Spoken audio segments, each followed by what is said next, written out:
যুক্তরাজ্য সরকারের কমনওয়েলথ ও Chevening scholarship পেয়ে যেসব বাংলাদেশি শিক্ষার্থী ব্রিটেনে বিভিন্ন বিশ্ববিদ্যালয়ে পড়াশোনা করছেন তাদের সংবর্ধনা দিয়েছে লন্ডনে বাংলাদেশ হাইকমিশন। শুক্রবার বিকেলে হাইকমিশনের এই অনুষ্ঠানের আয়োজন করা হয়। কমনওয়েলথ ও চিভনিং স্কলারশিপ প্রোগ্রামের আওতায় যুক্তরাজ্যে অবস্থানরত 40 জন শিক্ষার্থীকে এই সংবর্ধনা দেয়া হয়।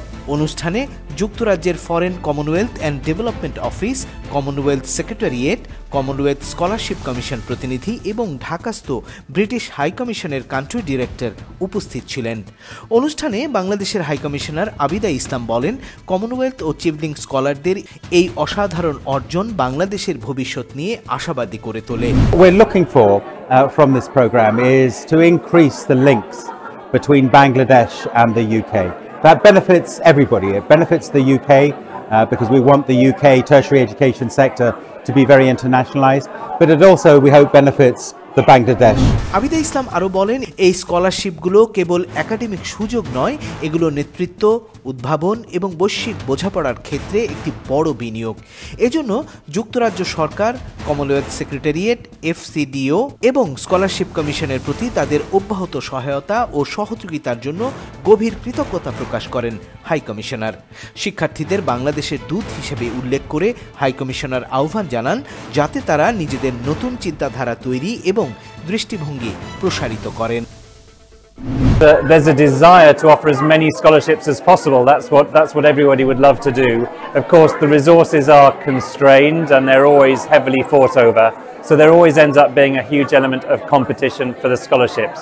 I think that's inevitable, but there's always an attempt to provide as many scholarships as possible and make the funding stretch as far as it can.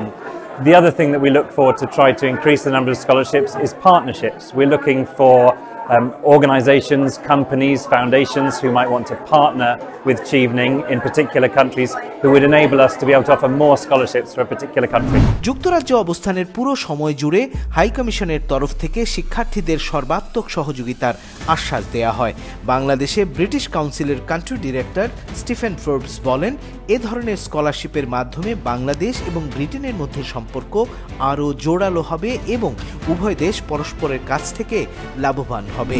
এই প্রোগ্রামে আসার পর আমার খুবই ভালো লাগছে, কারণ এখানে আসার পর আমি সব বাংলাদেশিদের সাথে আমার পরিচয় হলো, একটা নেটওয়ার্কিং হলো, এবং আমার যদি কোনো কাজে কোনো ধরনের হেল্পের দরকার হয় বা কোনো কমিউনিকেশনের দরকার হয়, আমার মনে হয় যে এখানে আমি অনেক পার্সনের সাথে এই ধরনের কমিউনিকেশন সেট আপ করতে পারি। এটা আমার জন্য একটা বড় অপরচুনিটি, এখানকার একাডেমিতে এক্সপ্লোর করা এবং কিভাবে এখানে অ্যাসেসমেন্টগুলো করা হয়, স্টুডেন্ট টিচার রিলেশনসটা কীভাবে বিল্ড আপ হয়, ক্লাস ইন্টারাকশন সব কিছু, এবং যে কোর্স কন্টেন্ট অবশ্যই সব কিছু শিখে যাওয়া এবং আমার দেশে ইমপ্লিমেন্ট করার জন্য একটা বড় সুযোগ। চিভনিং সেক্রেটারিয়েটের ডিরেক্টর এন্ড্রু চ্যাডউইক বলেন, স্কলারশিপের সংখ্যা আরও বৃদ্ধি করার ইচ্ছা তাদের রয়েছে, সবাই সেটাই চায়, কিন্তু ফান্ড সীমাবদ্ধতার কারণে সেটি সম্ভব হচ্ছে না। এ কারণে প্রতিযোগিতাও বেশি।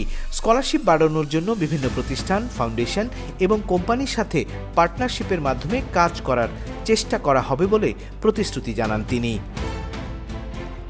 এদিকে কমনওয়েলথ স্কলারশিপ কমিশনের সিনিয়র প্রোগ্রাম অফিসার ম্যাগি গনকাপস বলেন, কমনওয়েলথ স্কলারশিপের সাথে অর্থনীতি ও সামাজিক উন্নয়নের সম্পর্ক রয়েছে।